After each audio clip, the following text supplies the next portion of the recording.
পাকিস্তানের টি-20 বিশ্বকাপের জার্সি উন্মোচন অনুষ্ঠান স্থগিত করেছে। হ্যাঁ, মাথায় হাত আইসিসির চেয়ারম্যান জয় শাদাদার, মাথায় হাত ভারতীয় ক্রিকেট বোর্ড বিসিসিআই এর, মাথায় হাত ভারতীয় ক্রিকেট ফ্যানদের। ভাইরে, আমরা জানি, মোটামুটি জানি, 100-র মধ্যে 99% কিন্তু আমরা জানি যে এই পাকিস্তান যতই তালবাহানা করুক আর না করুক, দিন শেষে পাকিস্তান বিশ্বকাপ বয়কট করবে না, বিশ্বকাপে তারা অংশগ্রহণ করবে। এটা কিন্তু আপনি আমি মোটামুটি সবাই কিন্তু এরকম একটা ধারণা আমাদের আছে। কিন্তু আনফরচুনেটলি যদি পাকিস্তান বিশ্বকাপ থেকে সরে দাঁড়ায়, বিশ্বকাপ যদি তারা আসলে বয়কট করে ফেলে, তখন কি হবে আইসিসির, কি হবে আইসিসির চেয়ারম্যান জয় শাহ, কি হবে ভারতীয় ক্রিকেট বোর্ড বিসিসিআই এর, এবং কি হবে ভারতীয় ক্রিকেট ফ্যানদের? একটাবার ভাবছেন?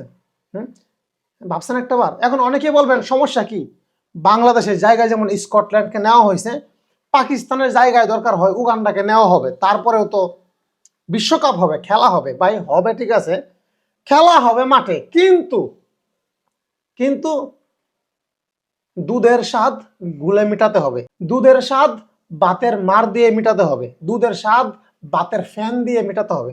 এখন অনেকেই হয়তো বা আমি যে কথাটা বললাম এটার সাথে পরিচিত না, যে বাতের ফ্যান বাতের মার।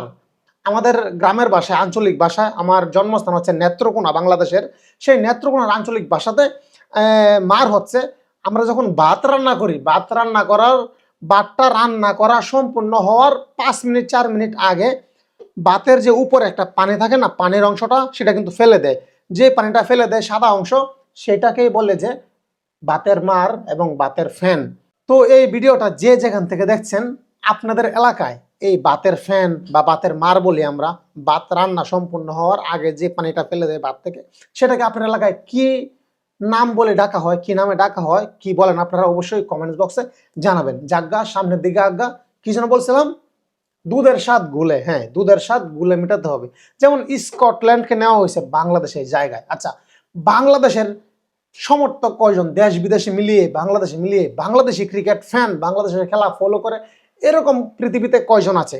এবং স্কটল্যান্ডের খেলা ফলো করে, স্কটল্যান্ডের খেলা দেখে, স্কটল্যান্ডের খেলোয়াড়দেরকে চিনে, এরকম এই বিশ্বের মধ্যে ক্রিকেট ফ্যান কয়জন আছে বলেন? আছে কয়জন? বাংলাদেশে যদি থাকে 10 জন, স্কটল্যান্ডের পাবেন আপনি একজনও পাবেন না, একজনের হাফ অংশ পাবেন। তো এটাই কিন্তু বাস্তব। খেলা মাঠে হবে, ঠিক আছে, কিন্তু ওই যে দুধের স্বাদ গুলে মেটাতে হবে। তো আমি এটা বিশ্বাস করি, বিশ্বকাপে যদি England, New Zealand, south Africa, Afghanistan ওরা যদি অংশগ্রহণ না করে, বিশ্বকাপ হবে। কিন্তু পাকিস্তান যদি বিশ্বকাপে অংশগ্রহণ না করে, বিশ্বকাপের ভবিষ্যৎ নষ্ট। কারণ এই বিশ্বকাপের সবচেয়ে টার্নিং পয়েন্টের ম্যাচ হচ্ছে ইন্ডিয়া ভার্সেস পাকিস্তান, তারপরে ইন্ডিয়া অস্ট্রেলিয়া, তারপরে বাকি ম্যাচ। কিন্তু মূল আকর্ষণ বিশ্বকাপ ঘিরে যে ম্যাচ, সেটা হচ্ছে ইন্ডিয়া পাকিস্তান। আমি বিশ্বকাপের 2টা ম্যাচের ডেট বলতে পারবো। একটা হচ্ছে কলকাতাতে ইডেন গার্ডেন্সে 7 তারিখে বাংলাদেশ বনাম ওয়েস্ট ইন্ডিজ। এটা জানতাম আমি, কিন্তু বাংলাদেশ তো বিশ্বকাপে খেলতেছে না। তো আরেকটা ডেট জানি, সেটা হচ্ছে 15 তারিখ ইন্ডিয়া ভার্সেস পাকিস্তান। দেখছেন ভাই, এই ইন্ডিয়া ভার্সেস পাকিস্তান 15 তারিখে ম্যাচ, এটা কিন্তু সকল ক্রিকেট ফ্যান জানে। মাঠে খেলা শুরু হওয়ার আগে কিন্তু মাঠের বাইরে খেলা শুরু হয়ে গেছে।